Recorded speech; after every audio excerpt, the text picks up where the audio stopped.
Salut, ici Johan Yangting. Dans cette vidéo, je vais vous parler des side projects pour rester plus motivé et vaincre la lassitude quand vous avez des projets principaux. J'avais à parler de ce concept il y a presque 2 ans au moment où je fais cette vidéo. J'avais fait une vidéo où après avoir couru, j'expliquais comment réussir à garder la motivation dans les bonnes habitudes, même quand on avait un peu de lassitude et tout.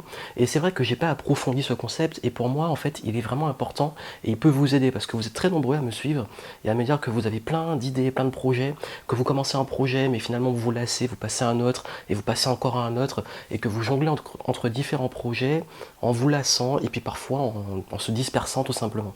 Et c'est vrai que ce concept-là, moi-même, je l'applique dans mon quotidien et ça me permet de rester motivé et ça me permet bizarrement d'être plus focus. Ça peut paraître paradoxal, le fait d'avoir ce qu'on appelle side project, c'est des projets qu'on a à l'extérieur d'autres projets, donc side de côté, et ça permet en fait de pouvoir justement garder une dynamique de flow. Le flow qui permet justement d'avoir la motivation, d'avoir l'élan, cette créativité dont on a besoin. Et le fait parfois d'avoir cette créativité et cet élan dans d'autres projets, ça permet de rester motivé dans un projet.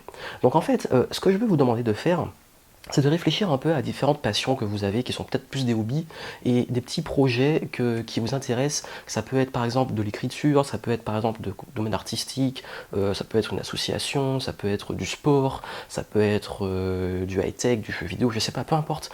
Les petites passions que vous avez autour, mais que vous n'envisagez pas vraiment comme quelque chose d'activité principale. Que ça soit pécunier, donc d'en vivre, ou éventuellement que ça soit juste... voilà, c'est vraiment des projets à côté, c'est vraiment ce qu'on appelle des hobbies. Et les hobbies, dans l'esprit, des choses que vous aimez faire, qui vous passionnent, mais vous ne voyez pas forcément le faire tout le temps. Et ce qui est intéressant de faire, c'est de prendre ces petits projets à côté et d'en choisir un ou deux maximum, pas plus, sinon on s'y perd très vite, et de vous dire, ok, comment je pourrais chaque jour me consacrer à ces projets. Donc en gros, vous avez dans ce qu'on pourrait appeler votre projet principal.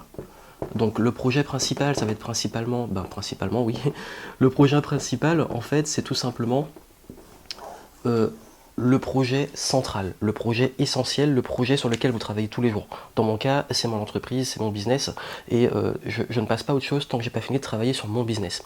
Et à côté, vous pouvez avoir, voilà, un projet, je vais mettre projet A et projet B, voilà, P pour projet, un projet A, un projet B à côté, et ces projets, vous vous y consacrez que quand vous avez fini de travailler sur le projet principal. Un exemple, moi quand je travaille sur mon business, j'essaie de faire en sorte d'avoir fini de travailler généralement en fin de matinée, et quand j'ai fini de travailler sur mon projet principal qui est le développement de mon activité, je me consacre à des projets à côté. Ça peut être l'écriture de mon livre, même si c'est lié à mon business, ça reste quand même pour moi un loisir d'écrire.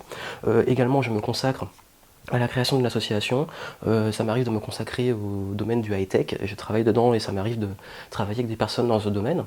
À une époque, je travaillais en tant que testeur de jeux vidéo à côté de mon activité principale, ce qui fait qu'en fait, le hobby devient une récompense. On se motive en se disant, quand j'ai bien travaillé sur mon projet principal, je vais pouvoir aller travailler sur d'autres projets. Mais ces projets vont vous demander de la créativité, de l'élan, et comme vous kiffez, vous restez dans une sorte de dynamique. Et ça permet d'éviter la lassitude, vous savez, quand on n'a qu'un truc, qu'on est que focus dessus, au bout d'un moment on se lasse, on a la tête dans le guidon, on perd en créativité. Et le fait de sortir de ça via des projets à côté, ça aide énormément à garder cet élan, cette motivation, ce flow et cette créativité qu'on a dans les autres projets. Et quand on revient à celui-là, ça permet de rester dynamique. Et ce qui est bien, c'est que les forces et les compétences et tout ce que vous faites, que vous apprenez, que vous appliquez dans les projets, dans les side projects, vous pouvez les intégrer dans votre projet principal. Donc voilà pourquoi je voulais partager juste ce concept avec vous, c'est très simple.